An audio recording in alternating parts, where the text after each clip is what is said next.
Assalamualaikum. Hai, saya Hafiz. Hai, saya Syu. So, seperti biasa, Santai Chill akan membawa anda merasai pengalaman kisah misteri.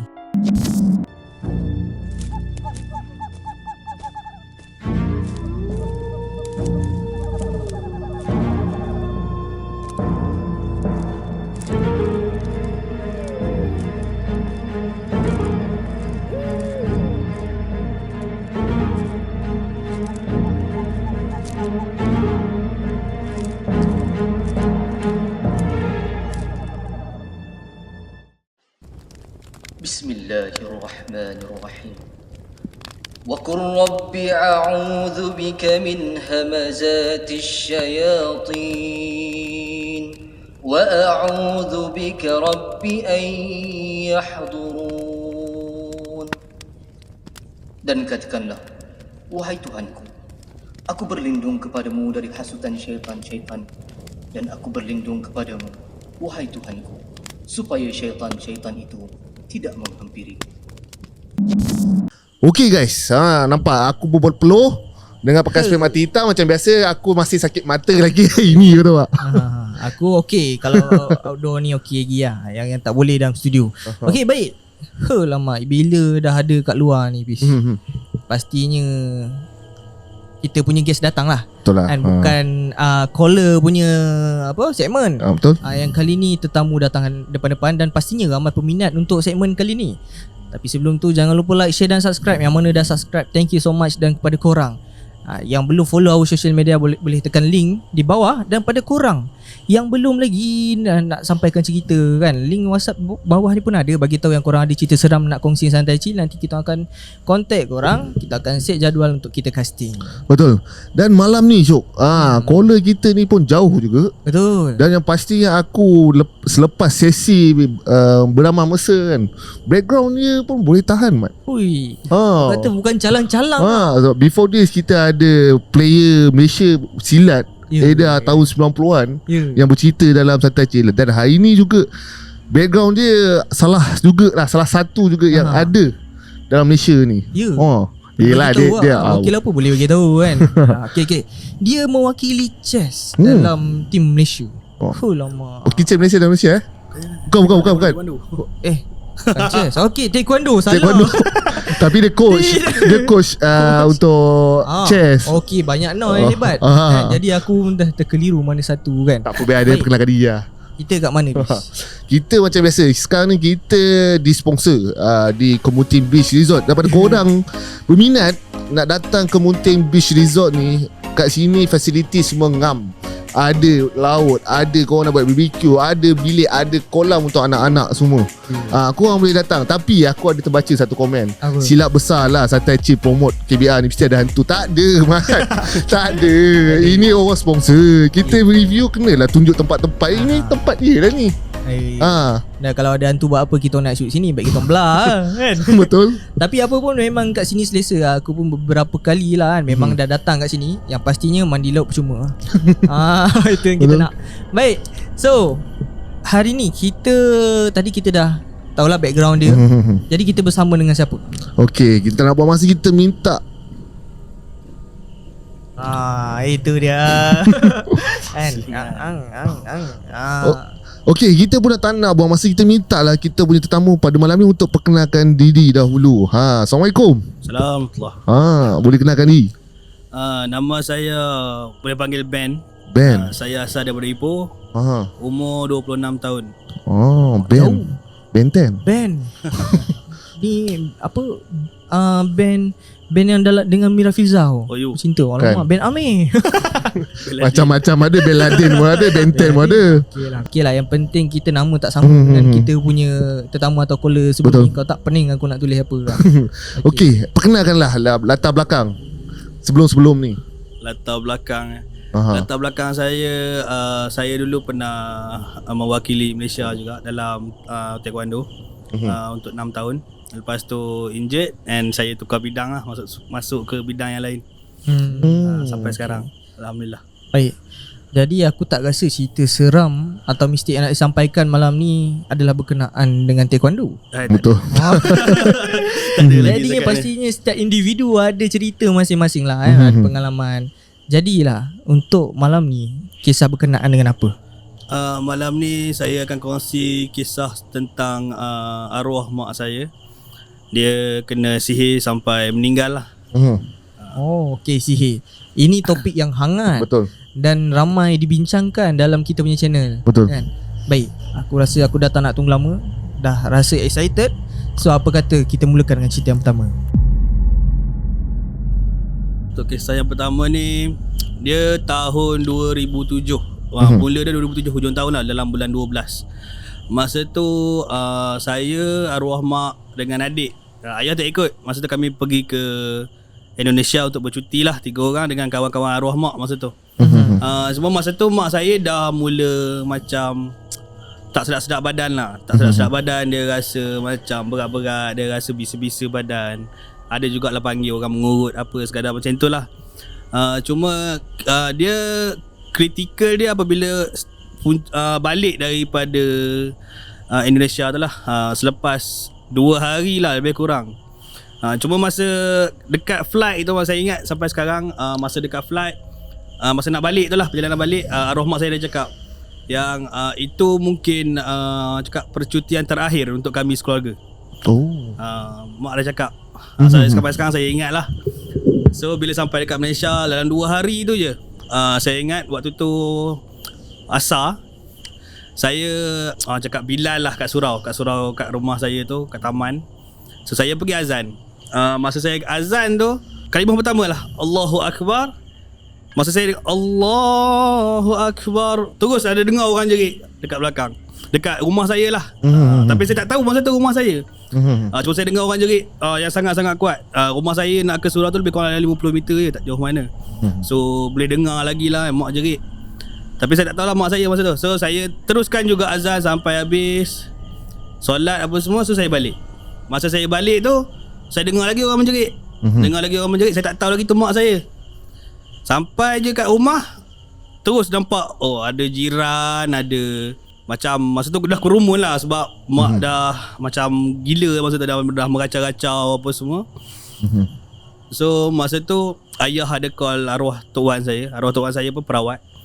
Lama juga sebelum dia sampai tu, sebab daripada rumah saya ke kampung saya tu lebih kurang 20 minit ke 30 minit lah naik motor. Masa sementara tu lah orang cakap just baca ayat kursi, baca Yasin, baca apa-apa yang kita boleh sebagai orang Islam lah kan, untuk mengawal arwah mak dulu. Masa tu arwah mak agak agresif lah. Saya ingat orang cakap sampai tahap kalau dia pegang benda tu boleh pecah lah, orang cakap kan.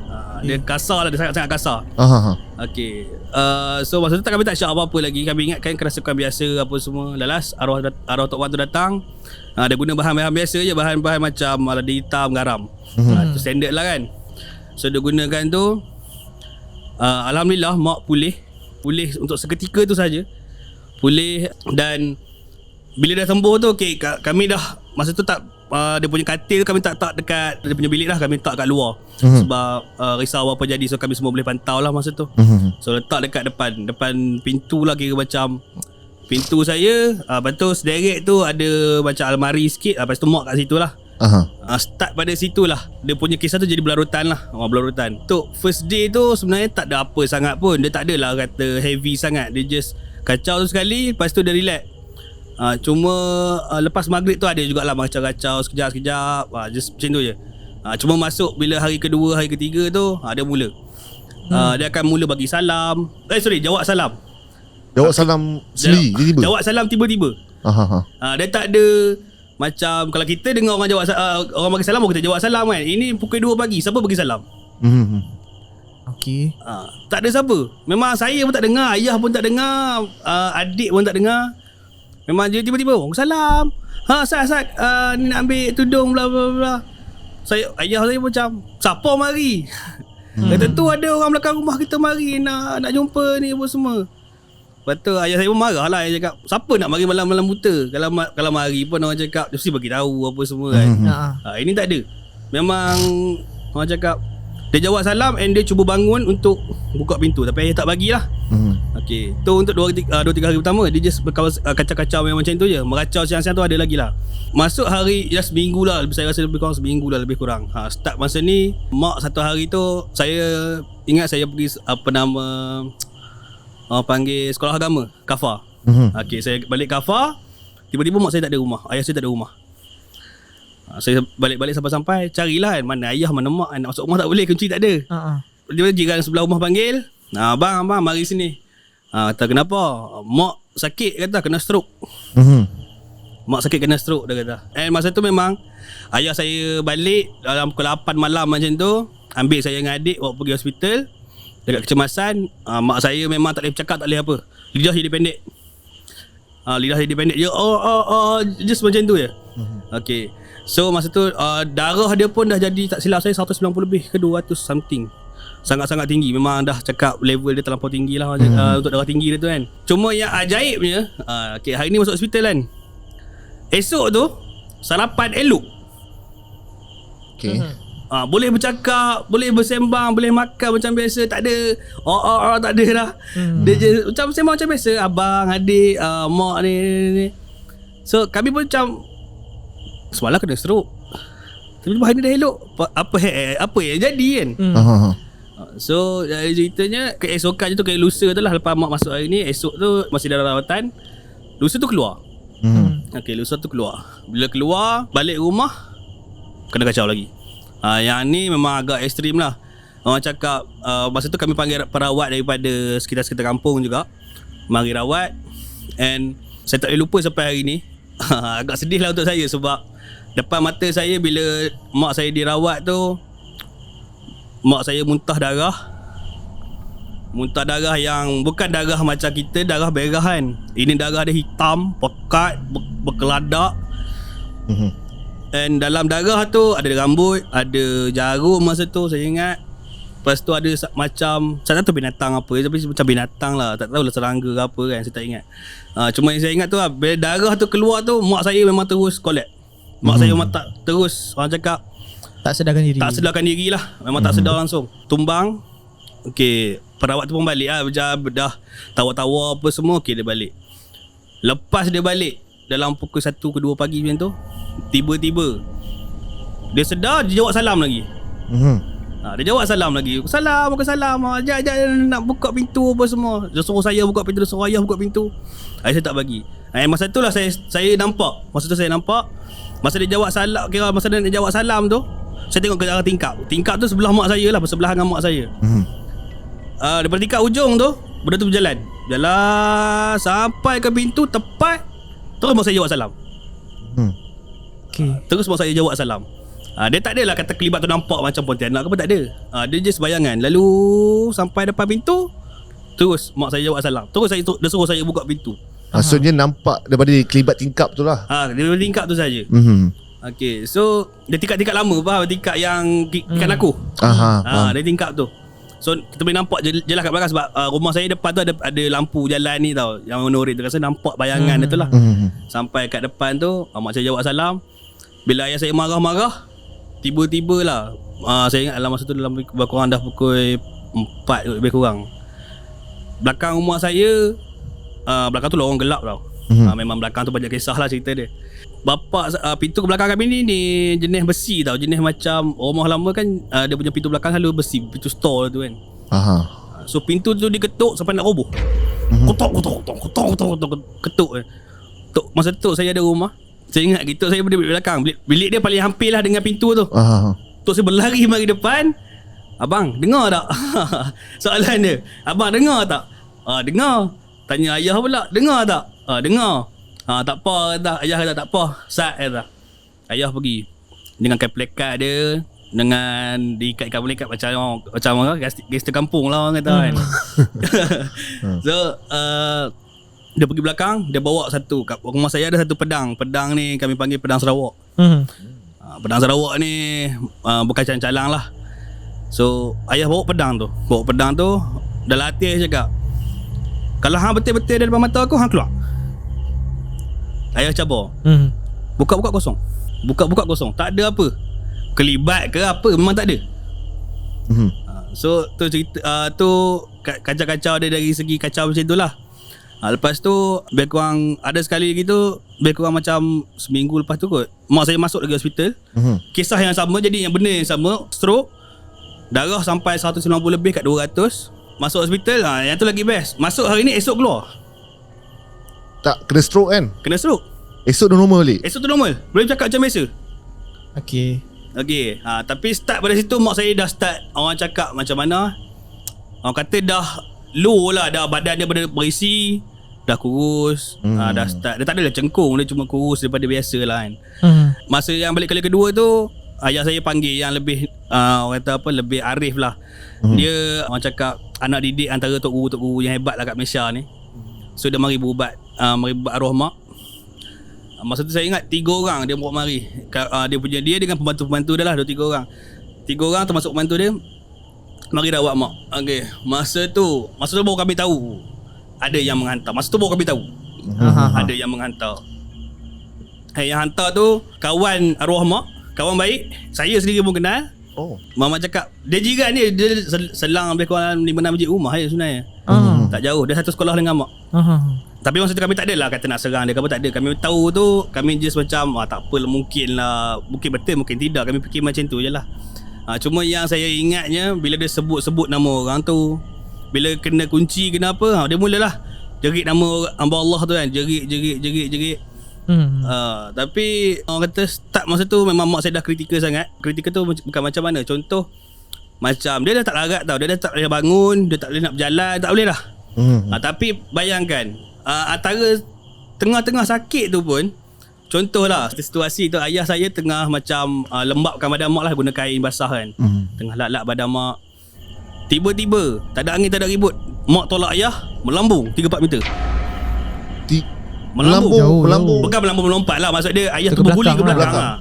Okay. Ayah tu berguling ke belakang. And ayah tanyalah, kenapa tolak ni? Tu arwah mak cakap, tu ada orang balik besi abang kata. Balik besi, sorry, balik pisau. Balik pisau kat abang dia kata. Lepas tu ayah pun macam, siapa balik pisau kat aku kan? Tak ada apa kan. Itu pisau dia tunjuk. Sebelah katil dia lah, tu pisau tu kata. Tapi ada pisau kan? Tak ada.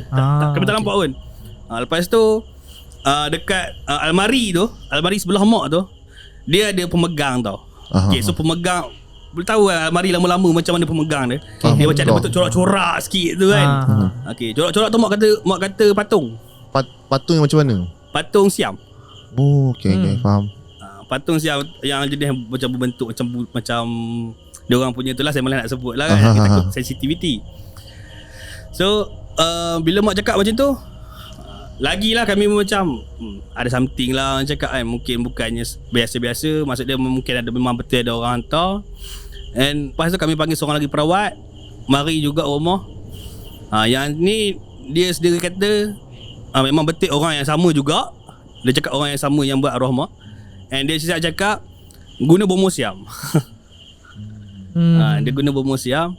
And yang bomo siam tu guna, cerita dia macam mana mak saya boleh kena tu. Cerita dia sebenarnya, masa sebelum kami ke Indonesia tu, kami renovate rumah tau.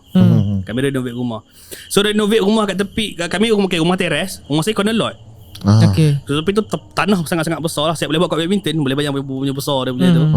So masa tu saya nak buat bilik kat situ. Okay, masa nak buat bilik tu, kan tanah kan. So masa tu lah dia orang korek tu siap-siap. Maksud dia orang dah plan lama. Okay, dia korek kat situ. Dia tanam apa tau? Dia tanam 3 barang. Okay, 3 barang tu tulang babi, debu mayat, minyak dagu. Okay, 3 barang.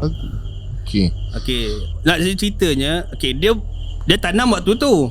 Tapi dia buat lepas tu sebab bila kami dah tambak, bila dah berpasir, dah bersimen, dah bermozek, masa tu baru dia orang jalankan usaha dia orang.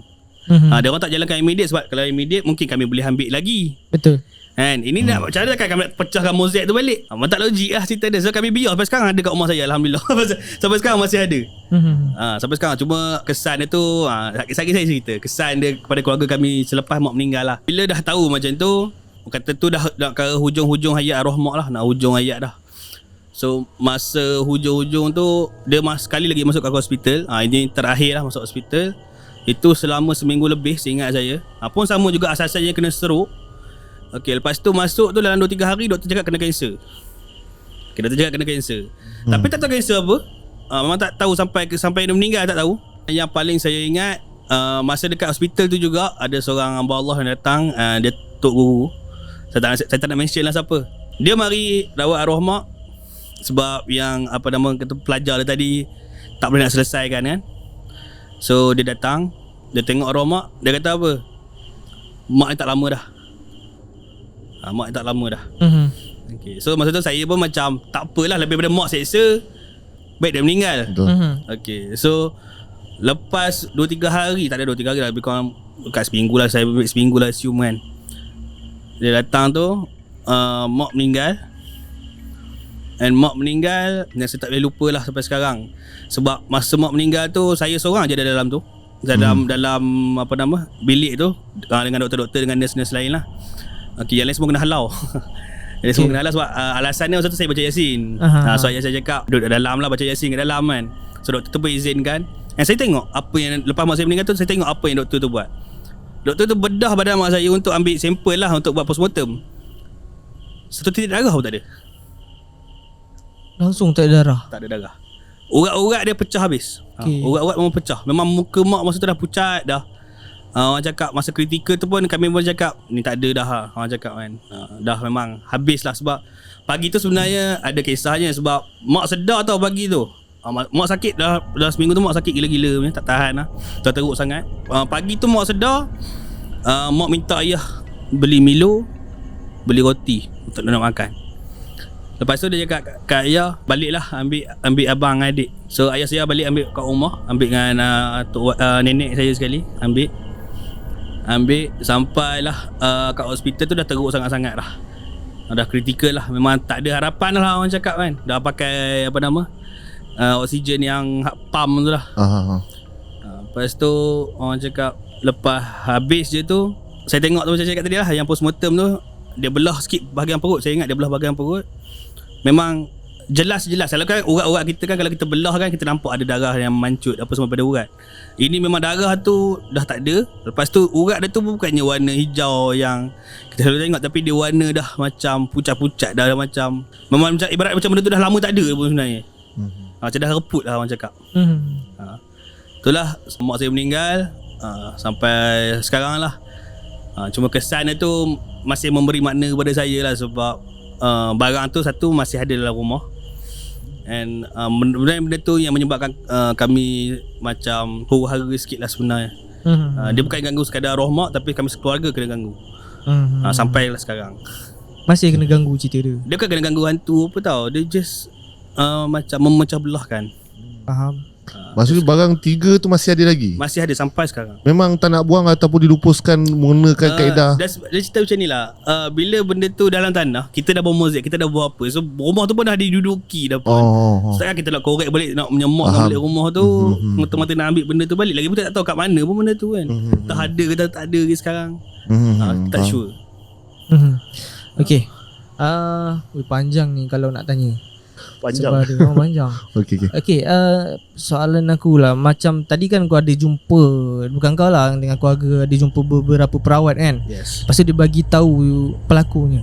Dia sebut dia nama macam tu ke, atau masa ada dirasuk dia sebut nama siapa yang menghantar? Dia cerita dia mention kawan mak. Okay, yang pertama perawat yang kedua lah lepas arwah Tok Wan tu kan. Okay, dia mention kawan baik mak. Dia sekadar mention macam tu je lah. Cuma kami tahu orang tu siapa sebab dia sebut nama lah. Bila dia petik, kita kunci kaki dia tu, dia menjerit, dia sebut nama tu. Tapi kawan mak ada 2 orang nama tu. Tapi saya tahu yang mana satu sebab orang cakap dia satu sekolah yang pertama. Arwah mak saya cikgu lah. Okay. Dia satu sekolah. And dia ni memang tak suka saya. Tak suka saya dengan family. Sebab kami, cerita dia macam ni lah, saya dengan anak dia sebaya. Kami ni selalu bersaing kat sekolah, and anak dia tak pernah menang dengan saya. Asal cakap macam tu lah.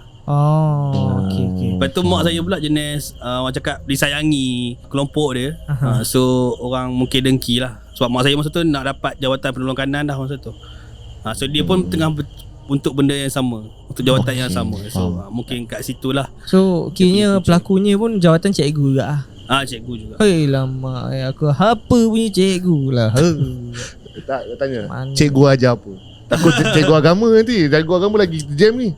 Cikgu ajar apa? Tak, seingat saya dia cikgu sains, tak silap saya lah. Sains. Seingat saya lah. Sains pun boleh buat benda-benda macam ni kau tahu tak? Selalu buat magic, buat Api pemikiran udah- dia ha. logical lah kan. Tapi kali ni lain. Dia tak pakai sodium, dia tak pakai apa. So Nak santau tu. santau ni adalah santau lebih kepada iri hati jawatan dan juga pekerjaan dan anak-anak lah. Yalah. Faham? Ush, aku Dia pasal rebut jawatan Penolong kanan. penolong kanan tu lah. Ya. Mungkin saya tak tahulah apa punca dia, cuma saya rasa mungkin sebab tu lah, Kemungkinan sebab lah. dia orang cakap start pada tu kami, dia cerita dia je anak dia tu boleh kata anak didik arwah mak juga. And kami mengaji sama-sama. Faham? Macam mana lah. Ini orang kata Aku speechless. aku speechless, aku macam mana. Dia Aku pun sama lah kan. Cikgu, tapi apa benda cikgu buat macam ni kan. Jadi entah nak respon macam mana kan. Dan maksudnya 3 orang yang merawat tidak berjaya. Akhirnya Tok Guru sampai, betul? Yes. Tok Guru sampai dapat selesaikan ataupun dia kata dah terlambat? Dia dah terlalu lambat sebab masa tu mungkin dia rasa mak dah tak ada. Yelah. Sebab kau tengok darah pun tak ada masa Tak tu. ada. Memang tak ada. Mungkin dia dah sebati dalam badan. Sebab macam saya cakap, saya ingat lagi berat mak saya, berat mak saya besar sikit lah. And last masa tu meninggal tu lebih kurang 40 lebih je beratnya. Dah sangat-sangat kurus lah. Dari Saya rasa masa tu 60-70 ke lah. Okey. Faham? Macam mana ni? Dan dia sekali yang last kan. Kebanyakan ramai akan tanya aku, WhatsApp akan tanya perawat, nombor perawat, boleh dapat nombor perawat tak? Sekarang ni kau pun cakap tak boleh nak revealkan nama perawat tu masih hidup ataupun telah pergi. Dia telah meninggal dunia. Korang tak payahlah tanya kita. Sebab bukan, kadang ada orang tanya kan, nak dapat, kadang ada orang, ada perawat yang tak boleh didedahkan identiti, tak nak nama. Kadang kami nak cuba bantu, tapi siap-siap dah ada jawapan dah. Memang ada yang macam tak nak reveal sebab kalau tak nanti trafik kat rumah Betul. ada. Satu lah satu sebabnya perawat-perawat ni sebenarnya dia orang tak suka disebarkan. Dia tak suka di ni. Yang tahulah. Betul. Mostly macam itulah. Dia bukan sombong tau, tapi aku ada kenalan yang perawat juga. Dia bukan sombong. Sebenarnya dia orang takut masa dia orang tu tak ada untuk dia orang beribadat pula. Sebab perawat pun perlukan amalan dia untuk merawat orang kan. Kalau amalan diri dia pun tak cukup, nak merawat orang macam mana kan. Itulah. Itulah setakat ni soalan aku tak ada apa lagi dah. Sebagai seorang anak, aku rasa kalau aku kan, kau tahu pelaku dia kan, mesti marah. Macam mana? Saya macam ni lah. Saya kalau ikut sifat sebenar saya memang saya pandang baran. Tapi satu kata-kata arwah mak lah yang saya pegang sampai sekarang. Biarlah orang buat taik dengan kita jangan buat taik dengan orang. Betul. Sampai sekarang saya pegang benda tu. Saya tak ada kata, saya tak pernah sekali pun dalam hati saya berdoa yang semoga Allah balas balik, tak ada. Saya tak pernah terdetik dalam hati pun. Sebab saya fikir itu antara dia dengan Allah, antara dia dengan arwah mak. Tak ada kena-mengena dengan saya pun. Walaupun tu mak saya, walaupun sampai meninggal dia buat. Tapi bagi saya, biarlah Allah yang uruskan dia, bukan yang saya. Saya kalau saya uruskan dia, mungkin saya kena hukum gantung lah kot kan. Sebab saya punya ganas lain macam. Dah cakap kan, hubungan keluarga Ben dengan si pelaku tu. Kami lepas mak meninggal, dia kena pindah sekolah. So kami memang tak pernah jumpa dah lepas tu. Memang lepas mak meninggal tu dalam 2-3 minggu dia kena pindah sebab wallahu alam, saya tak tahu. Mungkin saya ada yang menceritakan ke? Mungkin lah sebab masa mak meninggal tu kawan-kawan arwah mak tu sangat-sangat ramai. Sangat-sangat ramai. Saya ingat sampai sekarang, masa tu saya je 5 tau. So saya kecil lagi. And kawan-kawan arwah mak boleh kata semua mari peluk saya. Tapi dia tak ada pun. Dia tak datang lah. Yang datang kawan-kawan arwah mak yang lain lah. So bila dia orang tahu tak, dia orang pernah juga melawat arwah mak masa mak sakit tu. Adalah dia orang melawat. Lepas tu bila mak jerit-jerit nama orang tu, semua orang memang mengesyaki benda yang sama. Sebab memang dia ni tak suka arwah mak.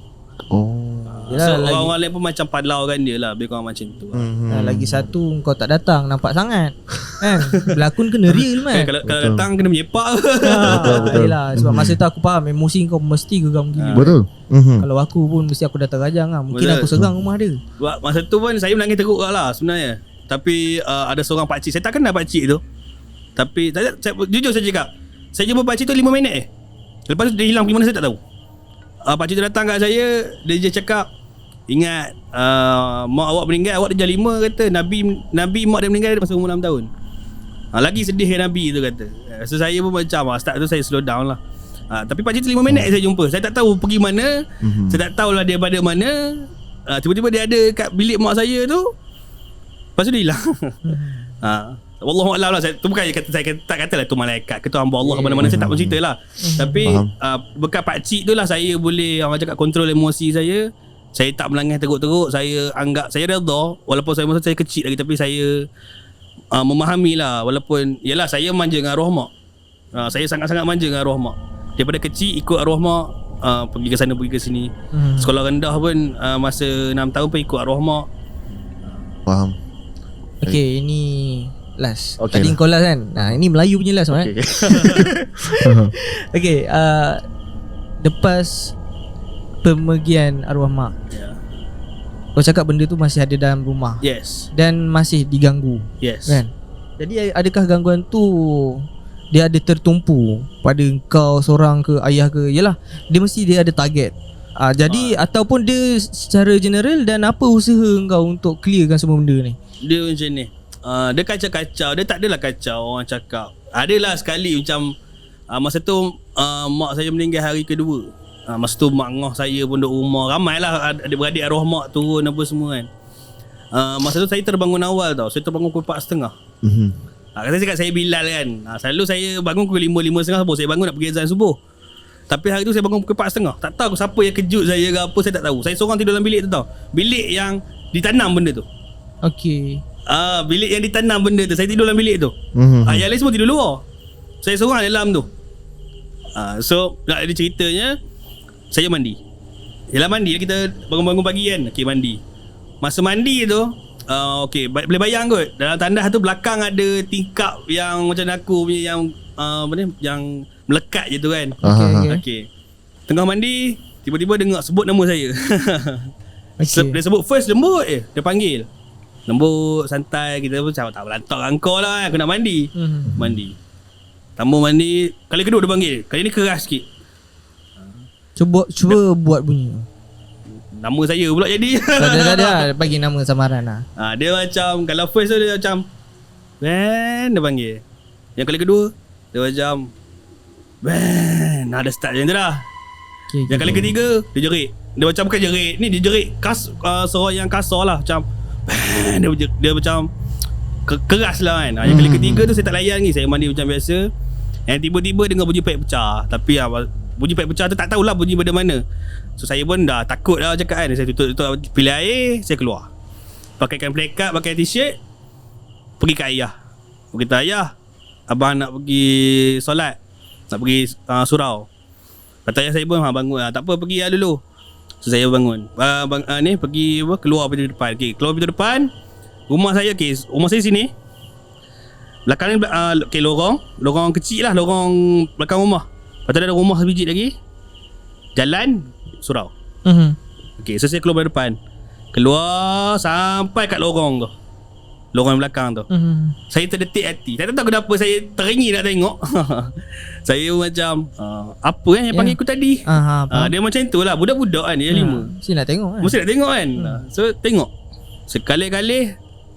Bayangkan gula-gula hair lah orang cakap kan.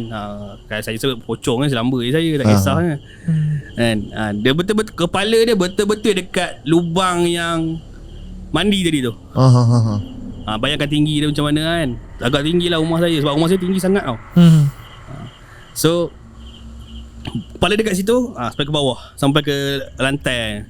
Saya nampak benda tu, saya tak fikir lama lah. Angkat kain, lari lah. Tak tunggu lah.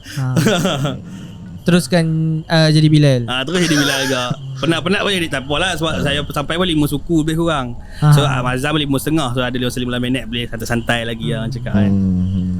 So lepas tu dia tak ada tertumpu pada siapa-siapa lah. Maksudnya dia tak ada. Dia just lah. kalau dia mari pun dia just macam kalau ketuk-ketuk pintu tu tu biasa lah. Tak ada apa pun. Bagi kami tu biasa lah. Tapi dia tak kata, dia tekan ketuk dalam tau. Dia ketuk dari luar sebab rumah kami dah kena pagar. So dia ketuk dari luar. Cuma satu bantang yang kami pegang, nak masuk store, belakang rumah saya ada store tau. Okay, nak masuk store tu, sebelum masuk ayat-ayat ada macam tiga kul apa semua, baca dulu baru kau nak masuk. Jangan kau masuk Kedah je. Sebab tempat tu tak berpagar. So benda tu berkumpul kat situ. Faham. Okay. Aku rasa cerita pun dah cukup panjang. Betul. Kan? Dan aku macam mana bila cerita pasal sihir ni simpati tau. Betul. Simpati atas benda jadi. Dia macam mana kalau aku dia terjadi benda macam ni tak tahu nak hadap macam mana. Pada aku orang yang dapat dugaan macam ni adalah orang-orang yang hebat. Kuat lah kan? Dan kau antara orang insan yang terpilih, 5 dugaan yang Allah dah aturkan. Maksudnya ini dah ujian untuk engkau sendiri. Dan mungkin dia adalah satu kejadian membuatkan kau jadi lebih hebat. Berani selalu ingat mak, arwah mak. Kalau aku kalau aku dah tahu habis dia. Betul. Habis kan. Aku cerita aku geram Betul. Sebab tu tak jadi kat kau. Betul. Dia akan jadi dekat orang yang kuat. Kan? Macam cerita bila aku dengar background pun, sebenarnya penyakit iri hati ni bukan berlaku dekat sesiapa. Dia sebenarnya semua profession, tak kisahlah cikgu ke ustaz pun boleh jadi iri hati ni kan. Sangat-sangat betul. Kita siapa sangka kan seorang pendidik mampu ada penyakit iri hati sampai sanggup untuk menyantau kawan baik ni sendiri kan. Bagi aku benda tu agak perit dan kejam sebenarnya. Dan walaupun kematian itu adalah pasti dan santau itu adalah sebagai asbab kematian dia, tapi bagi aku, kita tahu kita boleh terima reda, tapi kita sebagai aku jadi band kan, aku tak boleh terima tau. Kenapa aku nak buat sampai macam tu sekali. Walaupun kita tahu itu ajal maut tu tangan Tuhan. Nak capai tahap ikhlas tu susah lah kan? Betul.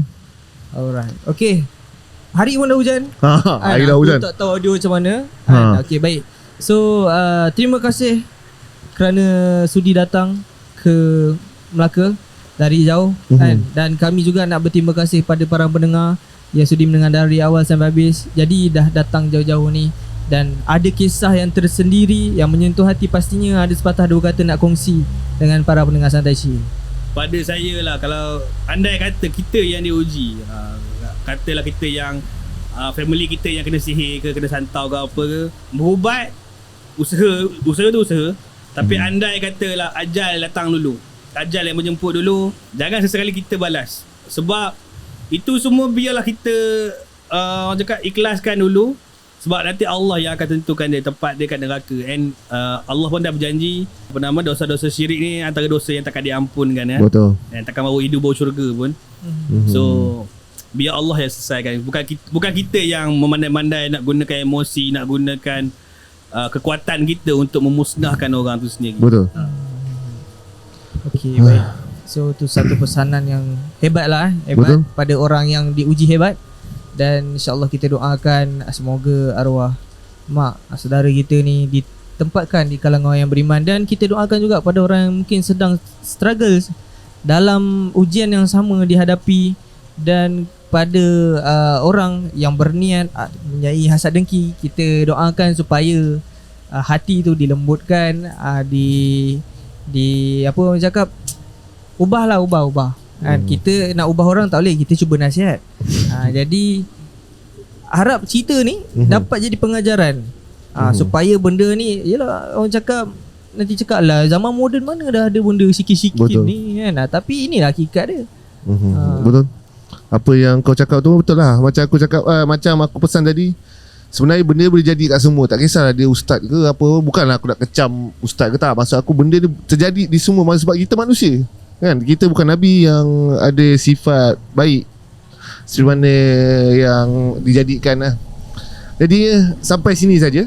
Kalau macam biasa, kalau kau minat untuk part tu, insyaAllah korang komen, kita akan ada rezeki, kita jemput jemput lagi, ataupun kita akan jadikan dia sebagai caller lah.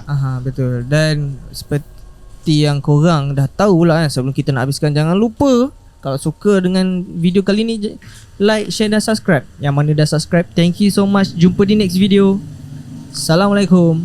Bye-bye.